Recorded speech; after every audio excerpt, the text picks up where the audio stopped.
तज्जयति परम ज्योति समम समस्तैरनंत पर्यायै दर्पण तल्लिव सकला प्रतिफलति पदार्थ मालिका यत्र गुरुवः पान्तनो नित्यं ज्ञान दर्शन नायका चारित्रार्णव गंभीरा मोक्ष मार्गोपदेश का। अहिंसा परमो धर्म की। परम पूज्य आचार्य भगवंत गुरुदेव श्री विद्यासागर जी मुनिराज की, वर्तमान आचार्य परमेष्ठी मुनिराज श्री समय सागर जी महाराज की, समस्त मुनि संघ की, परम पूज्य मुनिवर श्री विनम्र सागर जी महाराज की। रेगिस्तान की तपती मरुस्थल की रेतीली भूमि पर एक हिरण मरा हुआ पड़ा था। मरे हुए हिरण को सामने से अपने सफर पर निकलते हुए एक गुरु और शिष्य दोनों ने देखा। दोनों ने देखा और गुरु शिष्य से उस मरे हुए हिरण को देख करके पूछ बैठे कि बताओ, इस हिरण को इस मरुस्थल पर किसने मारा? शिष्य कुछ सोच पाता, कुछ समझ पाता, कुछ बोल पाता। उस बीच में ही गुरु ने शिष्य की ओर मुस्कुरा करके एक बार फिर पूछा, पुत्र बताओ, दूर दूर तक कुछ भी दिखाई नहीं देता है कि किसी व्यक्ति, कोई व्यक्ति यहां पर आया होगा, न रेत पर उसके निशान दिखाई देते हैं। इस हिरण को इस रेगिस्तान पर किसने मारा? शिष्य गुरु के उस प्रश्न पर थोड़ा अचंभित था और फिर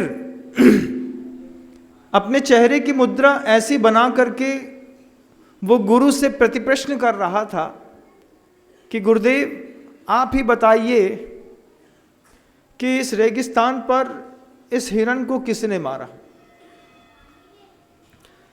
जब गुरु के मुख से 2 बार ये प्रश्न उठने के बाद शिष्य ने अपनी कातर मुद्रा और असमर्थता जाहिर की।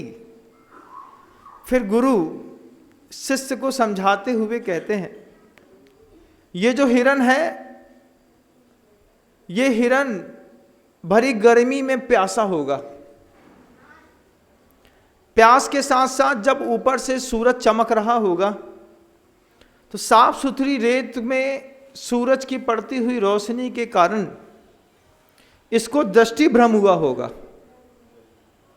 कि पानी है यहां पर, और दूर से अपने अंदर की उस दाह, ऊपर से तपता हुआ सूरज, सूरज की निकलती हुई किरणों से चमकती हुई रेत, नीचे से रेत की गर्मी, और उसके बाद उस पानी को पाने की दौड़। कितनी चीजें हैं एक साथ। नीचे से तपती हुई रेत है, ऊपर से सूरज है, उसकी किरण है, अंतर्मन में प्यास है, दाह है, और उस दाह की शांति के लिए जो उसने दौड़ा, दौड़ते दौड़ते दौड़ते, जब उस जल जहां तक भ्रम है, जल है ही कहां वहां पर, सिर्फ भ्रम है। रेत चमक रही है तो दूर से दिख रहा है कि पानी है, और उस पानी तक पहुंचा होगा, वहां पर देखा होगा कि पानी नहीं दिख रहा है, तो आगे की किसी और स्थान पर जब पानी का भ्रम हुआ होगा तो वहां पहुंचा होगा। ऐसे बहुत दौड़ दौड़ करके जब अंदर भी सूरज के जैसी आग और प्यास भभक उठी होगी, तब थक करके ये अपने आप यहाँ पर गिर करके शांत हो गया। इसको किसने मारा?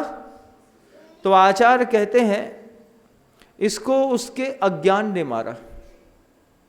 अगर पहली बार में ही उसको ये बात समझ में आ गई होगी कि सूरज की चमक है, इस चमक के पीछे भगना बेमानी है, कुछ नहीं मिलेगा, तो हो सकता है हिरण थोड़ी देर और वहां पर जीवित रह लेता।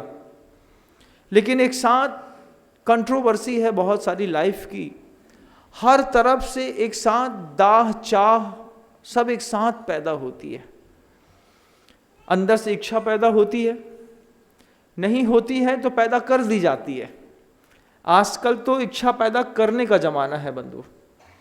इच्छा पैदा कर दी जाती है, सामने से सूरज की रोशनी रहती है, चकमक चकमक जीवन शैली रहती है, फिर उस इच्छाओं की पूर्ति के लिए एक बहुत लंबी दौड़ रहती है, और दौड़ के लास्ट में अंत में आदमी बिल्कुल थका हारा सा, ठगा हुआ सा महसूस करता है अपने आप को।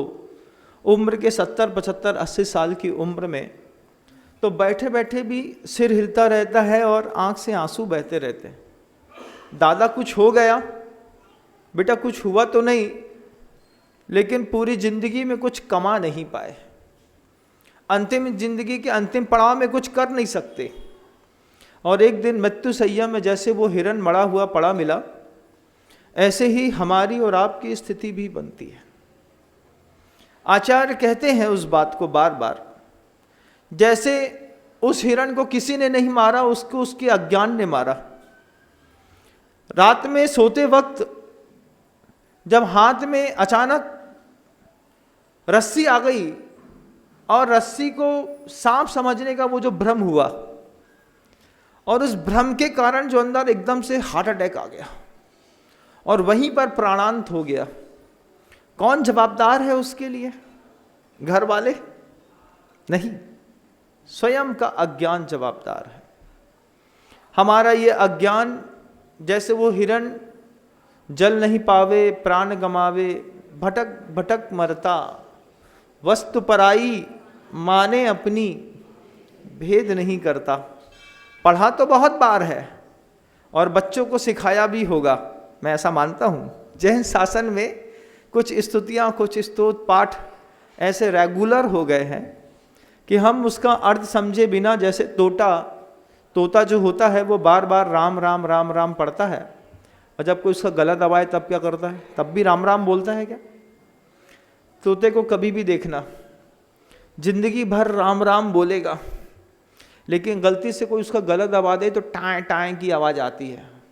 अब तोते को जिस वक्त राम की जरूरत होती है उस वक्त वो टाएं टाएं करता है, और जिस वक्त सुकून रहता है उस वक्त वो राम राम करता है। आचार्य भगवंत कुछ दिखाना चाह रहे हैं, जैसे हिरण की आंखों में दृष्टि भ्रम हो गया और मोहिनी का एक पर्दा पड़ गया।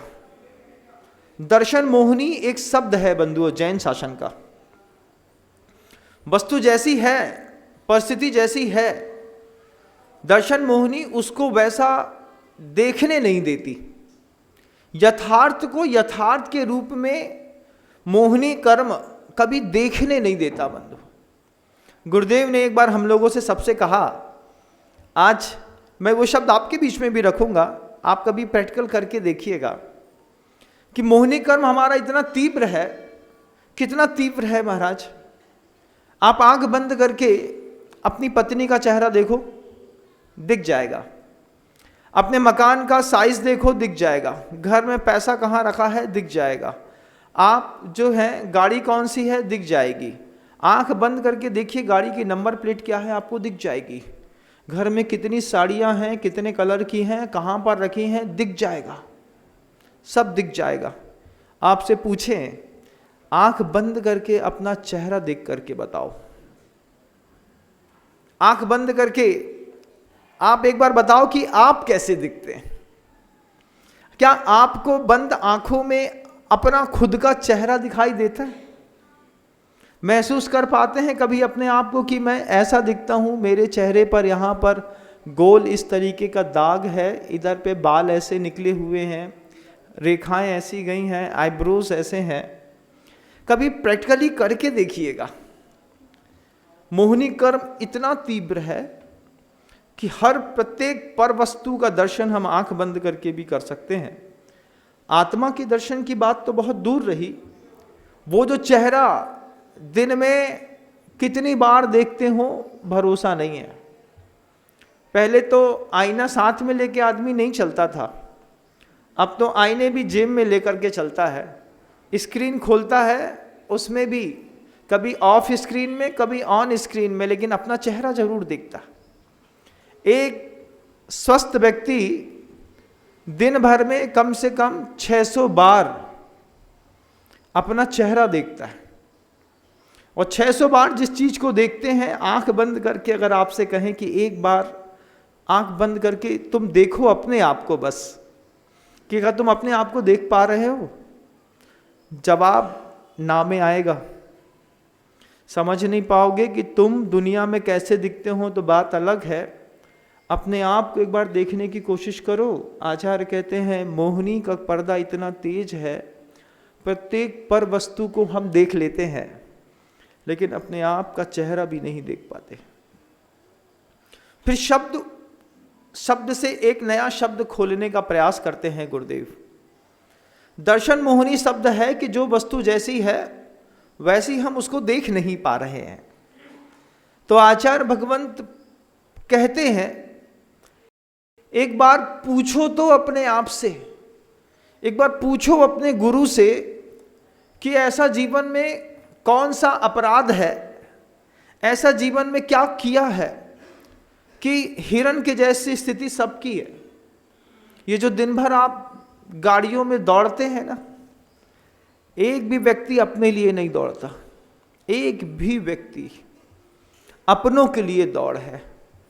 वो जो सुबह रात को 12 बजे ड्राइवर ट्रक चला रहा है, क्या वो अपने सुख के लिए गाड़ी चला रहा है? ये जो सुबह 6 बजे से दूध वाले दूध बेच रहे हैं, तो क्या अपने सुख के लिए? एक बार देखो तो सही, आंख खोल करके। जब कभी भी रोड में टेरिस पे खड़े होकर के जब चलती हुई रोड को देखना, उस रोड में कहीं गाड़ी कार यहाँ से वहाँ जा रही है, वहाँ से एक बाइक वाला आ रहा है, यहाँ से एक खोमचे वाला यहाँ से वहाँ जा रहा है, वहाँ से एक पॉपकॉर्न बेचने वाला जा रहा है। सफर पर मिले हुए रास्ते में जितने भी लोग हैं, एक भी व्यक्ति अपने लिए सफर पर नहीं है। उससे पूछो कहाँ जा रहे? पैसा इकट्ठा करना है भैया, लाइन पे जा रहे हैं। क्या करोगे? अपनी जिंदगी तो जैसी है वैसी चल जाएगी, लेकिन अपने साथ बहुतों का पेट लगा है। अपनों के लिए जीते जीते जल नहीं पावे, प्राण गमावे, भटक भटक मरता। यथार्थ है, बहुत सत्य और सटीक यथार्थ है गुरुदेव का। गुरुदेव हमेशा कहते थे उद्बोधनों में ऐसे वैराग्य के प्रसंग भी रखा करिए। इस वैराग्य के और दृष्टि को खोलने वाले प्रसंगों से चेतना को नया सोचने के लिए एक परिणाम बनता है। आज वही शब्द रखना चाहता हूं कि वो जो दर्शन मोहिनी है, वस्तु में वस्तु का परिचय ना करा करके किसी और चीज का परिचय करा रही है। मोबाइल जब नया आप खरीदते होंगे, बिल्कुल तरोताजा बैग से निकाल करके वो जो देता होगा, वो उसको आप जीवित समझते हैं कि मृत समझते हैं? जीवित समझते हैं महाराज। पीछे से पलटा करके 4 नट खोलता है तो अंदर दिखाता है कि एक बैटरी लगी है और सीसी या जावा प्लस के कुछ ऐसे सिस्टम ऑपरेट कर दिए गए हैं उसमें कि उसमें पूरी लाइनिंग खींच दी गई है और उसमें इलेक्ट्रिसिटी बह रही है और बाहर स्क्रीन पर हरा नीला काला पीला दिख रहा है। एक्चुअल में वो एक मशीन है, लेकिन हमने कभी भी अपने मोबाइल को मशीन नहीं समझा, उसको अपना अभिन्न अंग समझा। बड़ी हो गया, जिंदगी में माँ के बिना जी सकते हैं, मोबाइल के बिना नहीं जी सकते। छाती से ऐसा लगा के सोते हैं, बस तुम है तो सब सुकून है। कैसी स्थिति हो गई कि नहीं? हो तो गई महाराज। आपको हमको दिखता है तो हम बताते हैं, नहीं दिखता होता तो मैं नहीं बताता। और कुछ लोगों को तो 2-3 चिपकाने की आदत है। वो जब आते हैं टाइट जीन्स पहनते हैं तो उनके पैंट के ऊपर से पॉकेट बोलता है, इसमें 2 फंसे हैं और इसमें 1 फंसा है। हम कहते 3 चलाते हो? बोले 3 नहीं चलाते महाराज, 3 मोबाइल में 6 सिम चलाते हैं। तब जाकर के जिंदगी जी पाते हैं, तब जाकर के सुकून मिलता है। कितनी बड़ी दर्शन मोहनी एक कर्म का उदय है कि वस्तु को उसके यथार्थ रूप में देखने की क्षमता खत्म हो गई। आचार्य भगवंत हमेशा कहते हैं कि कोई भी वस्तु है, उस वस्तु को अपनी आंख से ना देख करके आगम की आंख से देखो, यथार्थ समझ में आएगा। सोना है, आगम की आंख से देखो। मकान है तो आगम की आंख से देखो। पौद्गलिक परमाणुओं का एक पिंड खड़ा कर लिया है, ईट गारा मिट्टी वगैरह जोड़ जाड़ के कुछ बढ़िया साफ सुथरा चिकना सा बना दिया है। वो जीवित नहीं है, लेकिन वहां जाकर के सुकून मिलता है। और उसमें भी सुकून तो 2-4 को मिलता है, बनाने वाले तो वहां भी सुखी नहीं रहते। क्योंकि पुरुष ने जिसने मकान बनाया वो कभी मकान का सुख भोग नहीं पाया। सुबह 8 बजे घर से निकला, 10 बजे निकला, रात को 10 बजे घर में आया, चुपचाप सोया।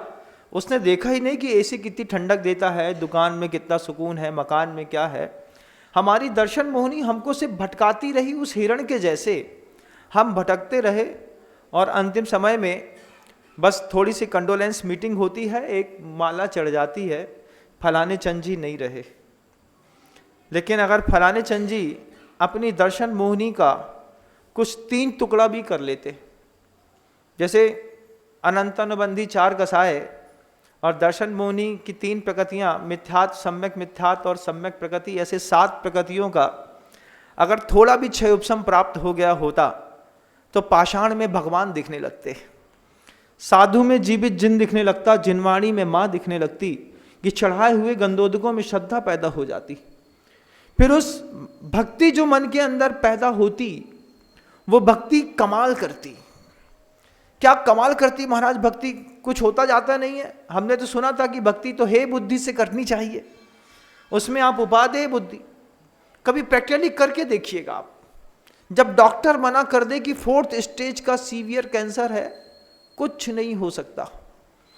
जब कहे कि इनकी आंख की ज्योति कभी लौट करके वापस नहीं आएगी, जब कोई डॉक्टर कहे कि अब ये अपने पैर पर कभी खड़ा नहीं हो पाएगा, अपने मुंह से बोल नहीं पाएगा, उस वक्त आपका ये छायोपशमिक सम्यक दर्शन, और छायोपशमिक सम्यक दर्शन से थोड़ी थोड़ी भी आंख खुली रहती है तो जैसे अपन रास्ता देख लेते हैं।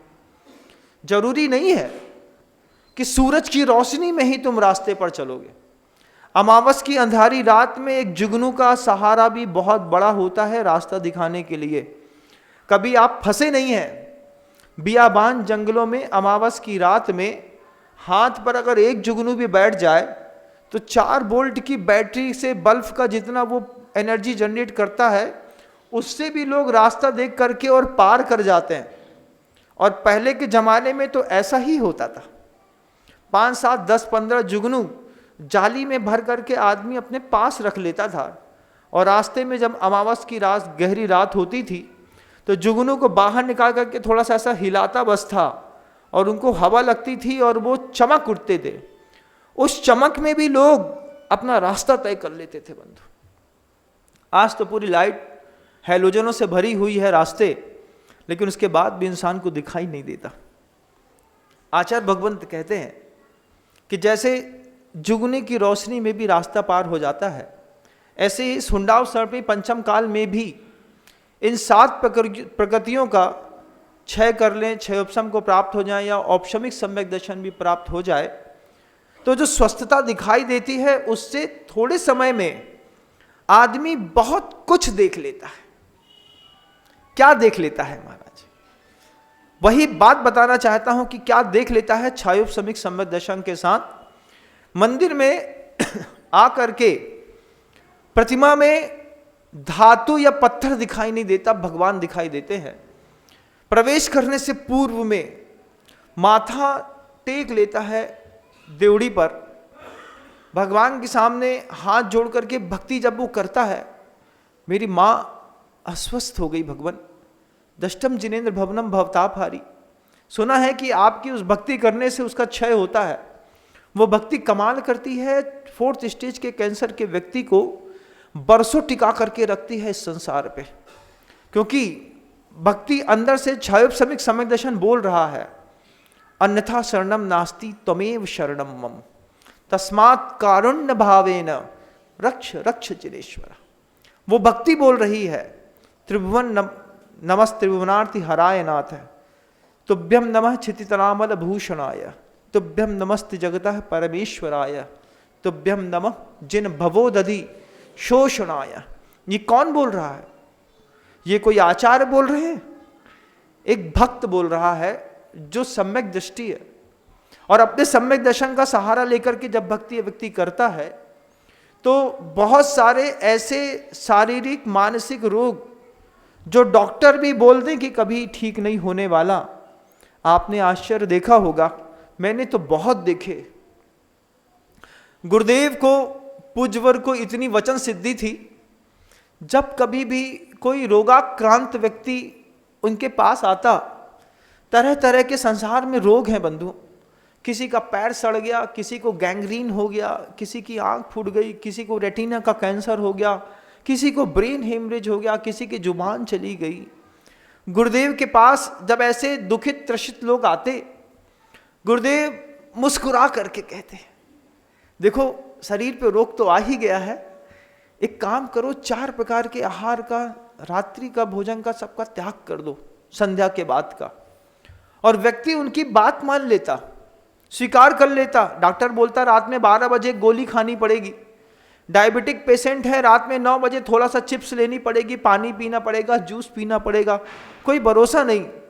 गुरुदेव बोलते डॉक्टर के भरोसे तो अंतिम स्थिति तक पहुंच गए तुम, अब भगवान के भरोसे थोड़ा सा काम करो, 4 प्रकार के आहार का सूर्यास्त के बाद त्याग कर दो। और गुरुदेव किसी से कह दें कोई अनुपालन कर ले। ऐसे कितने लोग हैं जिनको ब्लड कैंसर होने के बावजूद पिछले 17 सालों से लगातार निराबाद अपना जीवन जी रहे हैं। क्या है उनके पास? उनके पास भी गुरु वचनों का सम्यक दर्शन है। मेरे गुरु ने कहा है तो फिर ऐसा ही होगा। और वो भगवान को नहीं जानता, गुरु को जान लेता है, और गुरु को जान करके उनके शब्दों पर विश्वास करके अपने जीवन की नैया चला करके ले जाता है। जब लोग काम नहीं करते, डॉक्टर काम नहीं करते, कोई तंत्र मंत्र ज्योतिष काम नहीं करता, उस वक्त भक्ति काम करती है, लेकिन मिथ्यात्व के साथ ना हो, सम्यक दर्शन के साथ। तो फिर महाराज वो बात भी बताइए ना कि वो जो दर्शन मोहिनी है, वो दर्शन मोहिनी जो आंखों के ऊपर हिरण के पर्दा डाला है, हमारे ऊपर पर्दा डाला है, वो कटता कैसे है? प्रश्न तो उठता है। सैद्धांतिक शब्द हैं महाराज, हमें समझ में तो नहीं आते, लेकिन आप बोल रहे हैं तो हम मान लेते हैं कि दर्शन मोहिनी नाम की कोई चीज होती है। आपके कहने पर माना, क्योंकि हम आपको मानते हैं। ऐसे कई लोग मिलेंगे भगवान को नहीं मानेंगे, महाराज की बात मानेंगे, और ये भी विश्वास है कि महाराज जो कहते हैं वो सही कहते हैं। तो वो जो दर्शन मोहिनी है, वो दर्शन मोहिनी का क्षय कैसे होता है? तो आचार्यों ने तत्वार सूत्र में एक सूत्र लिखा है, हमारी जिंदगी के अपराध लिखे हैं वहां पर। केवली शुद्ध संग देवा वर्णवादो दर्शन मोहस्य, एक सूत्र है। वो सूत्र का उल्टा कर दें, तद विपरीतम, कि हमने कभी जीवन में केवली का अवर्णवाद किया, मन से या प्रायोगिक रूप से। 2 प्रकार से अवर्णवाद होता है। कभी हम अपने मन के अंदर धारणा बना लेते हैं, और कभी उस धारणा को शाब्दिक रूप से कह करके किसी और का रास्ता रोक देते हैं।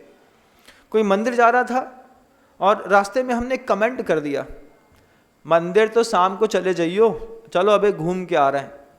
अब उसके हाथ में पड़ा हुआ चावल वो सोच करके चला था कि मंदिर जाऊंगा, वो एक प्लास्टिक की पन्नी खरीदता है या लेता है किसी से लॉक वाली, चावल उसमें डालता है, चावल को जेब में डाल लेता है, और वो अपना रास्ता बदल लेता है। और कहाँ वो मंदिर जाने वाला था, आपकी गाड़ी में बैठता है और आगे थोड़ी दूर पे एक्सीडेंट हो जाता है, उसी की देह की शैया पर मंदिर में चढ़ाने वाले चावल उसकी शरीर पर फिक जाते हैं। बंधु, कभी आपने ऐसा किया है कि नहीं? एक बार देखिएगा, एक बार अपने अंतर्मन से पूछिएगा कि मंदिर जाते व्यक्ति को टोक करके उसके मंदिर के जाने में हमने कहीं विघ्न बाधा पैदा की है कि नहीं। कई बार ऐसा होता है ना, मंदिर जाते जाते पहले इन्हें स्कूल छोड़ के आओ, अरे गड़बड़ हो गई। फिर क्या होगा, बिजली का बिल जमा नहीं है, पानी चालू नहीं है, छोटी छोटी प्रॉब्लम्स हैं। लेकिन इस बात का संकल्प कर लो कि हमारे परिवार में कोई व्यक्ति धर्म ध्यान के लिए निकल रहा होगा, धर्म ध्यान कर रहा होगा, तो धर्म ध्यान के रास्ते में उसको रोकेंगे नहीं और शब्दों का ऐसा अनर्गल प्रयोग नहीं करेंगे। मंदिर में का उते मूड़ पटक बे से कछु ना हुई है, इते मूड़ पटको तो कछु काम बने, बड़ी काकी के चरणों पे। अब केवली से बड़ी काकी हो गई, क्योंकि उनके सिर उनको ढोक नहीं दो तो गड़बड़ है, पहले घर भर को ढोक दो, बाद में भगवान को। केवली का अवर्णवाद कर दिया। अवर्णवाद कैसे कर दिया महाराज, कि अपने भगवान जो कवलाहारी नहीं है केवल ज्ञान होने के बाद, उनको और दूसरे भगवान को एक कैटेगरी पे रख दिया। एक जैसी प्रतिमाएं बनती हैं जैन शासन में, भगवान महावीर के जो 2 घड़े हैं, उन 2 घड़ों में एक और घड़ा है श्वेतांबर संप्रदाय का। उस संप्रदाय में केवली को कवलाहार होता है। भगवान बनने के बाद भी भोजन करते हैं, उनको ठंड लगती है, उनको पेचिश पड़ती है।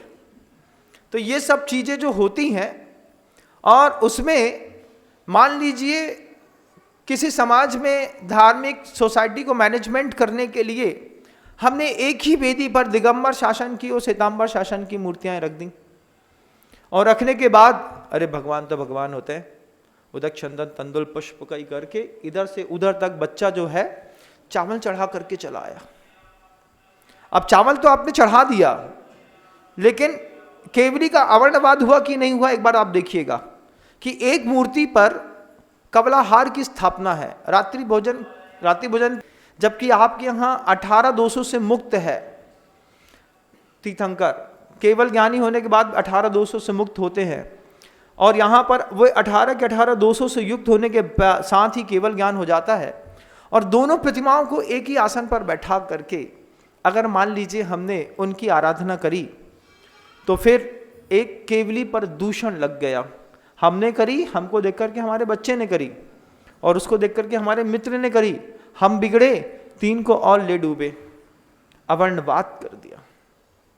आचार्य भगवंत कहते हैं दर्शन मोहिनी का कारण है, संसार में अपनी आंख से जो देखते हो वो सत्य नहीं है, और जितना खोज कर लिया है सिर्फ उतना ही सत्य नहीं है। दुनिया और बहुत बड़ी और समृद्ध है। केवली श्रुत का अवर्णवाद क्या है महाराज? अरे ये सब कहबे की बातें हैं, ग्रंथों में कहबे से संसार चलत है। ऐसा कह करके जीवा जीव सुसत्वे पुण्य पुण्य च बंध मोक्षम च, इसके बारे में सबसे मुक्त हो गए आप। पाप करते वक्त लगता नहीं मन के अंदर की पाप है। अनछने पानी में हाथ डालते हो, चींटी को मारते हो, लक्ष्मण रेखा खींचते हो, कभी किसी का मौका मिले तो पैसा चुरा लेते हो, कभी किसी के ऊपर अब्रह्म की दृष्टि डाल लेते हो, कभी किसी के साथ अब्रह्म की क्रियाएं भी कर लेते हैं, लेकिन कभी एकांत में लगा नहीं कि ये सब पाप है। ग्रंथों में तो लिखा है, लेकिन हमारा दिल माने तब तो। दिल नहीं मानता। अंतर मन से पूछना इस बात को कि जो पाप की परिभाषाएं आगम ग्रंथों में जैन शासन में लिखी है, उस जैन शासन में जिसको पाप कहा है, आत्मा उसको पाप मानती भी है कि नहीं मानती, कि उसी पाप को करने में आनंद आता है।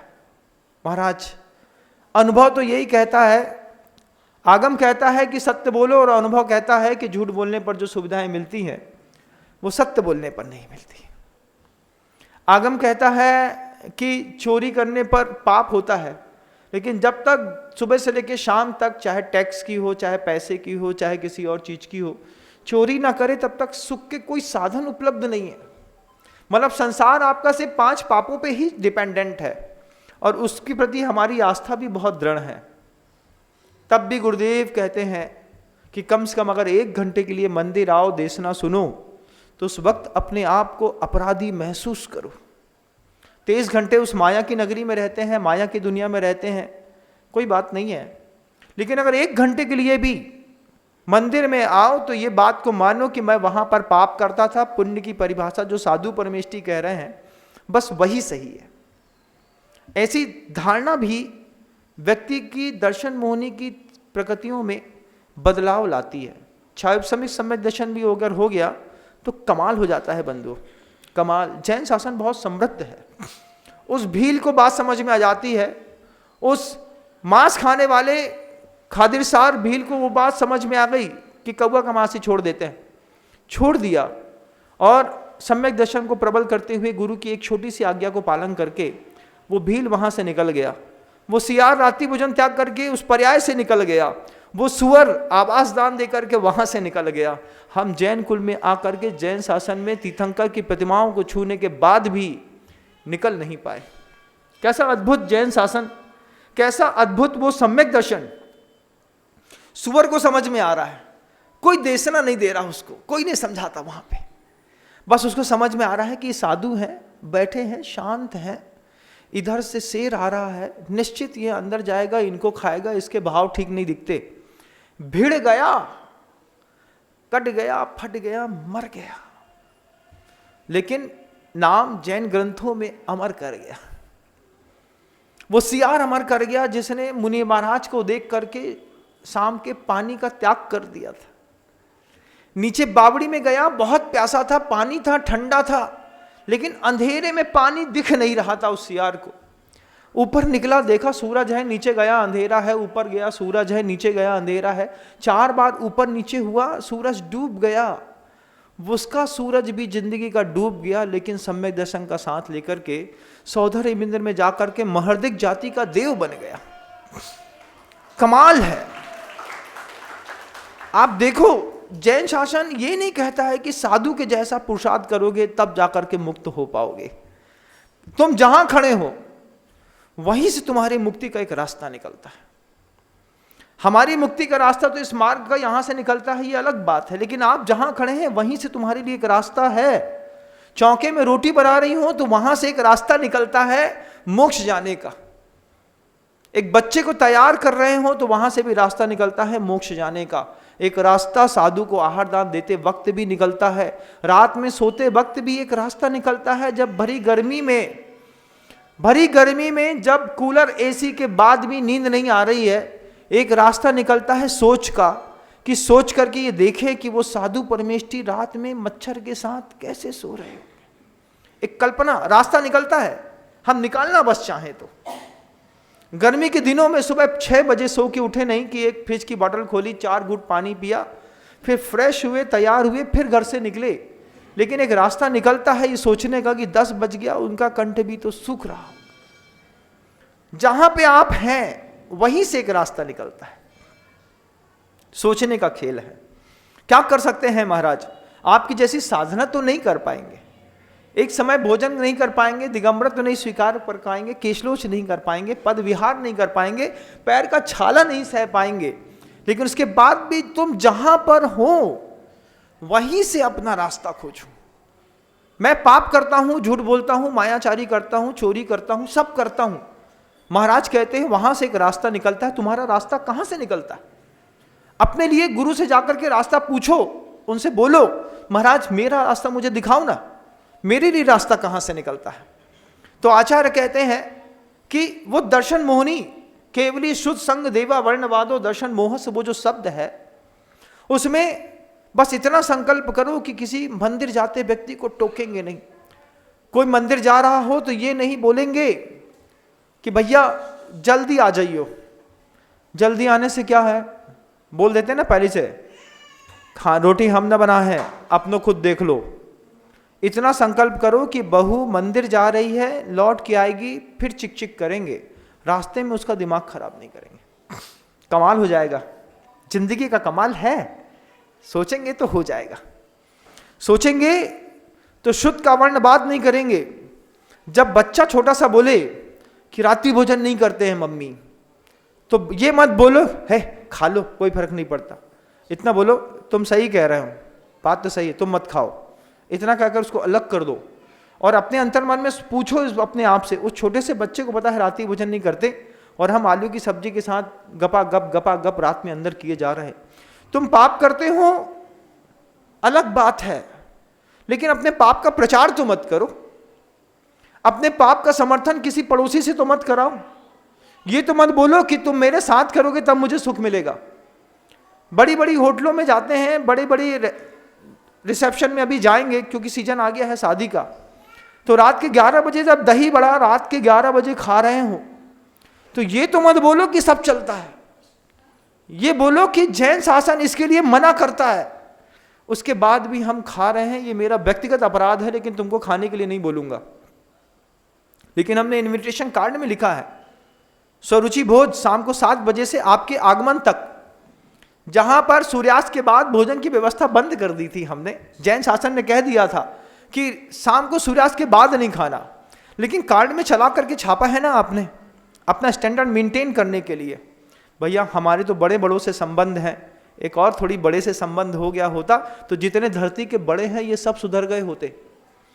इन बड़ों बड़ों से संबंध के चक्कर में जैन शासन के उस बड़े से संबंध छोड़ दिया। लिख देते सुबह 11 बजे से लेकर के आपके आगमन तक। आदमी कब तक आता तुम्हारे यहां? जो रिसेप्शन शाम का देना था वो रिसेप्शन सुबह का भी दिया जा सकता था, उसकी भूख भी अच्छी खुली होती, फिर अच्छे से आप खिलाते, उसको भी लगता कि बहुत अच्छा किया, आशीर्वाद देता, साधुवाद देता, और जैन शासन की सुरक्षा भी करता है। लाइट का खर्चा बचता है, फालतू की अश्लीलताएं नहीं होती। पीना उठना खाने वाली कौम है, उसके बाद भी वो जानते हैं कि दिन के उजाले में ज़्यादा पी नहीं सकता आदमी, क्योंकि दिन भर अभी चलाना है।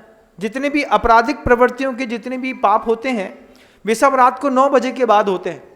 और वो समाज मांसाहारी है, वो समाज शराब पीती है, उसके बाद भी उस समाज में कुछ ऐसा गजब का डिसिप्लिन है, दिन में शादी करके पैसा भी बचा लेते हैं, समय भी बचा लेते हैं। कि हमारे जैन शासन में तो ये बात समझाई थी कि भैया कहीं पर भी स्थावर की उत्तरस की बहुत अत्यधिक हिंसा ना हो, गृहस्थ को जीवन ऐसा जीना चाहिए।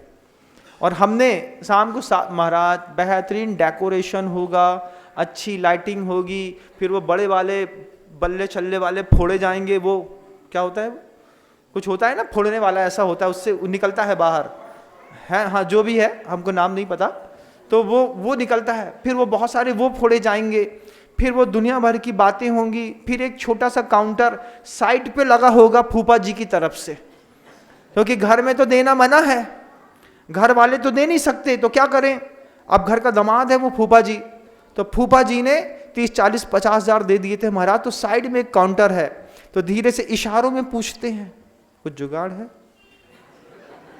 कहाँ, ऊपर 3rd फ्लोर पे, चुपचाप हाओ। अब चुपचाप बे इधर पे शुद्ध भोजन छोड़ करके 3rd फ्लोर पे चला गया।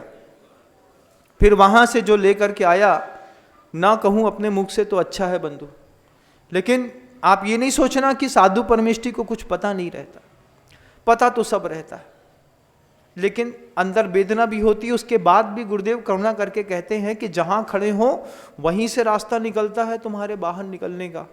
अपना रास्ता खोजो कि मैं बाहर कैसे निकलूंगा, कैसे, कौन मुझे बाहर निकालेगा। दर्शन मोहनी मेरी कैसे टूटेगी, वो हिरण उस गर्मी पे रेगिस्तान पे मरा मिला। ऐसे ही साधु जब चलते हैं तो साधु भी तुमको हिरण जैसा समझते हैं, बोलते तुम भी मरे मिले हमको। एकाध तो कोई जिंदा हिरण मिला होता जो छलांगे मार रहा होता, अपनी चकमक आंखों से साधु के आगे आगे चल रहा होता, दाएं से बाएं गुजर रहा होता, कह रहा होता कि सब शुभ संकेत है महाराज। लेकिन जब साधु अपनी दृष्टि से देखता है तो लगता है कितने हिरण उस मोह महामद पियो अनादि भूल आप में भरमतवादी वहीं पे मरे मिलते। केवली का अवर्णवाद, श्रुत का अवर्णवाद, संघ का अवर्णवाद, जो चतुर्विध संघ है, इसमें भी घर के अंदर सिखा दी जाता है। कोई लड़का कहे कि मुझे दीक्षा लेनी है, कछु नहीं हो दीक्षा इच्छा लेवे से, पंचम काल है, पंचम काल में मोक्ष नहीं होता। बात तो सही है कि पंचम काल में मोक्ष नहीं होता, लेकिन ये किसने कह दिया कि पंचम काल में मुक्ति के मार्ग में नहीं चला जाता। मोक्ष के मार्ग में चलने वाले जो साथ में अपना आत्मबल लेके चलते हैं उनका कमाल है। क्या कमाल है, एक आशीर्वाद देते हैं और आपकी आधी सी पीढ़ा को चुपचाप दूर कर लेते हैं। साधु के अंदर के करिश्मे सिर्फ साधु जानता है, या फिर जो साधु के जीवन में ज्यादा उतरा है वो व्यक्ति जानता है महाराज आपके बिना नहीं बनेगा। आप बोलेंगे तो होगा, नहीं बोलेंगे तो नहीं होगा। कौन सिखाता है? ये श्रद्धा कहाँ से पैदा होती है? मिथ्या दृष्टि को श्रद्धा पैदा नहीं होती, सम्यक दृष्टि को श्रद्धा पैदा होती है। केवली के प्रति, सुख के प्रति, संग के प्रति, देव के प्रति।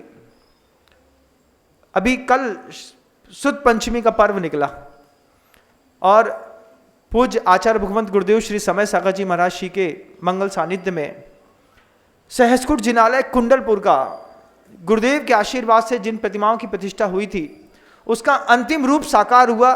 बड़े बाबा में 18 किलो से ऊपर का सोना चढ़ा करके एक कलश का स्थापना महोत्सव पूरे देश ने कुंडलपुर की धरती पर किया। वे प्रतिमाएं जो गुरुदेव ने अपने स्वयं कर पल्लवों से प्रतिष्ठित की थी, आचार्य भगवंत गुरुदेव श्री समय सागर जी महाराज जी के आशीर्वाद से पूरी जनता के सामूहिक उपस्थिति में, गुरुदेव की सूक्ष्म उपस्थिति में उस प्रतिमा की स्थापना की शुद्ध पंचमी के दिन। और जितने भी स्थापनकर्ता लोग थे सबको आमंत्रित किया। गुरुदेव हमेशा कहते थे उस शब्द को कि शुद्ध पंचमी के दिन जिन बिंब की स्थापना करने वाले, जिन बिंब के लिए दान देने वाले, जिन बिंब की सेवा करने वालों को एक न एक दिन समोशरण में बैठने का अवसर जरूर मिलता है। बरसों से मन के अंदर वो बात थी।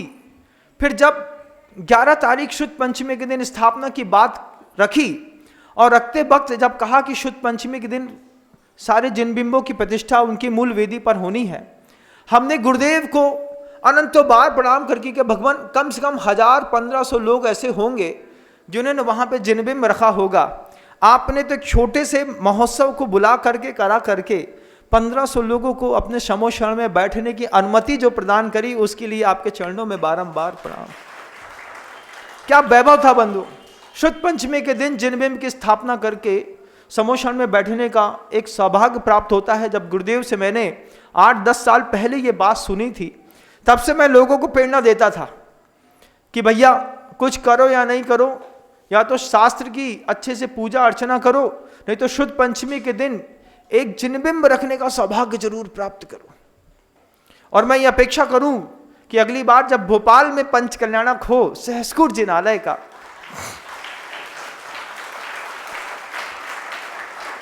अपने लिए भी एक भूमिका बनाइए, अपने लिए भी एक दिया जलाइए, अपने लिए रास्ता खोजिए जुगनू जैसा छोटा सा। क्या भूमिका खोजे महाराज की बस जब कभी भी सहस्कुट जिनालय में जिनबिंब की प्रतिष्ठा हो, हम शुद्ध पंचमी के दिन ही पूरे के पूरे बिंबों को प्रतिष्ठित करके वहां पर रखने का एक सौभाग्य प्राप्त करें और गुरुदेव के शब्दों के साथ जीने का भी प्रयास करें। देव के प्रति अवर्णवाद करने से अच्छा है देव की प्रतिष्ठा करके अपने दर्शन मोहिनी को थोड़ा सा और पर्दा खोलने की कोशिश करो। लोगों को बताओ कि जो मेरे भगवान ने दिया है वो दुनिया में कोई नहीं दे सकता। 9 छाई की लब्धियां किसकी? किसी छदमस्त की नहीं, किसी अन्य मत पे नहीं। सिर्फ जैन शासन में जब 9 छाई की लब्धियों में एक छाई दान भी आता है बंधु, नहीं त्राता नहीं त्राता नहीं त्राता जगत्रे वीत रागात परो देवो ना भूतो ना भविष्यति। जब हम ऐसा कहते हैं, जब हमारे चेहरे से हमारा देव दिखता हो, जब हमारे चेहरे पे हमारा गुरु दिखता हो दूसरों को, और दूसरा कहे कि मुझे भगवान पे तो विश्वास नहीं है लेकिन तेरी भक्ति पे जरूर विश्वास है, तू जो इतनी भक्ति करता है भगवान की, तो मानता हूं कि कोई भगवान है जो तुझको बचा के चलता है, तभी तो गर्मी में तेला करने के बाद भी तेरे प्राण शरीर में बचे हैं। हमारी तो रात में 12 बजे भी एक घूंट पानी न पिए तो लगता है कि अभी मर जाएंगे। सोचो उन गृहस्थों को, वे माँ बहनें भी कितनी गजब की होती होंगी कि इन्हीं पंचमी के पर्वों पर 3 दिन का तेला निर्जला करती हैं। अन्य संप्रदायों में तो दिन भर पानी पीते रहते हैं और उनका उपवास चलता रहता है, लेकिन दिगंबर जैन शासन में उपवास का मतलब है एक बूंद पानी भी कंठ में नहीं जाती। 3 दिन का तेला करती हैं वे माँ बहनें संसार से अपना कर्म काटने के लिए। उनके चेहरे का तेज बताता है, उनके चेहरे का उत्साह बताता है कि मुझे अपने भगवान पे विश्वास है कि नहीं, लेकिन इसको अपने गुरु पे, अपने भगवान पे ऐसा गजब का विश्वास है, सिर्फ उसी के सहारे तो ये साधु या ये श्रावक चल रहा है। तो जब तुम्हारे चेहरे का तेज तुम्हारे भगवान को प्रस्तुतिकरण करने लगे, जब तुम्हारे शब्दों को सुन करके तुम्हारे चेहरे को तेज को देख करके बोले जो पक्को विद्यासागर को आए, जब कोई ऐसा कह दे बोले भैया मुझे प्रभु पे विश्वास नहीं है लेकिन उस व्यक्ति के ऊपर जरूर विश्वास है जिन दत्त सेठ के जैसा कि वो चोर कह बैठा, अंजन चोर कहता है कि देवशास्त्र गुरु तो होंगे कोई और, लेकिन मुझे इस बात का विश्वास है कि वो गृहस्थ कभी झूठ नहीं बोलता, उसके मंत्र हमेशा सिद्ध होते हैं। और वो मरने के सम्मुख था वो अंजन चोर, और वहां से उठ करके और सेठ का मंत्र जपने लगता है। उसमें प्रमाण कौन है? नमो हिंताणम किसने दिया? बोले उस गृहस्थ ने बोला है, वो झूठ नहीं बोलता। क्या प्रतिष्ठा थी उस जिनदत्त सेठ की कि चोर के मन के अंदर भी आस्था का दिया जला गई। अपने बरसों की साधना, बरसों की प्रभावना, बरसों के मंदिर निर्माण, बरसों का जिनबिंब की स्थापना, बरसों के दान, बरसों की पूजा पे ऐसी कोई प्रतिष्ठा पैदा करो कि तुम्हारे बारे में ये प्रसिद्धि मचे कि अगर भाई साहब ने बोला है, उस बहन ने बोला है, तो बात सही है, कोई गलत नहीं है। वो जिनदत्त सेठ ने प्रभावना करी। वो कोई साधु नहीं थे तो गृहस्थ, लेकिन कैसे जैन शासन पे श्रद्धा होगी, कैसा छायोपशमिक सम्यक दर्शन होगा, कैसे उसको छायोपशमिक को औपशमिक में, छायोपशमिक में बदला होगा, क्या गजब का काम किया होगा। केवली शुद्ध संग देवा वर्णवादो धर्म अवर्णवादो दर्शन मोहस्य, कि धर्म का वर्णवाद कर दिया। रात्रि भोजन करने लगे, मंदिर जाना छोड़ दिया, देवशास्त्र गुरु की सेवा करनी छोड़ दी। जरा सी बात में सब चीज अच्छी है महाराज, लेकिन जब कभी भी दान पूजा की बात आई, देव पूजा गुरु पास्ती स्वाध्याय संयमस तपः दानम चेती गृहस्थानाम षटकर्माणि दिने दिने, इसमें तो बरसे बरसे होता है महाराज। कि एक वर्ष में कब गए थे मंदिर, पर्युषण पर्व में गए थे महाराज पिछली बार। कुछ महानुभाव मिलेंगे, महावीर जयंती में घर से नीचे उतर करके उनने भगवान की एक बार आरती उतारी थी, उसके बाद टाइम नहीं मिला। अत्यधिक संपन्न है, छायोपशमिक ज्ञान होना अलग वस्तु है और सम्यक ज्ञान होना बिल्कुल अलग वस्तु। ये बड़े बड़े सिलेबस की बुक्स पढ़ के आप छायोपशमिक ज्ञान को तो बढ़ा सकते हैं, जिंदगी जीने के कई और नए फलसफे पैदा कर सकते हैं, लेकिन जिंदगी से निकलने का जो फलसफा है वो कुछ अलग है, उसकी बात है। विद्यासागर जी महाराज।